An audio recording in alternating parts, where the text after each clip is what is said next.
Pratite najnovije vesti televizije Metropolis. Koliko vam se puta desilo da šetajući gradom naletite na osobu koja priča sama sa sobom? Da li ste ikada pomislili priča li ta osoba zaista sa sobom ili možda sa nekim samo njoj vidljivim sagovornikom? Bilo kako bilo, skloni smo da takve osobe proglasimo čudnim, ćaknutim, čak ludim. U samom centru našeg grada može se sresti nekoliko ovakvih osoba koje svakodnevno vode dugačke razgovore sa samo njima znanim sagovornicima. Činjenica da mi normalni o njima mislimo da su ludi, samo im olakšava posao. Kažemo posao jer reč je zapravo o našim kolegama, profesionalnim TV novinarima, voditeljima i reporterima. Začuđeni ste?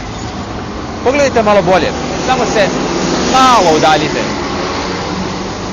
Šta vidite? Čoveka koji stoji na sred ulice, gleda u nebesa i priča sam sa sobom. Ludak? Kada biste mogli da vidite ono što taj čovek vidi, sve bi vam izgledalo potpuno drugačije.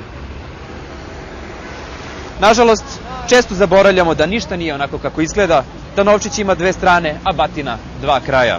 Ludaci nisu ludaci, već govore u kameru, a pošto smo svi onako pod 24-časovnom satelitskom prismotrom, nema razloga da i vi, poštovani slučajni prolazniče, ne zastanete na sred ulice, pogledate ka nebesima i kažete: pratili ste najnovije vesti televizije Metropolis, ostanite i dalje uz naš program.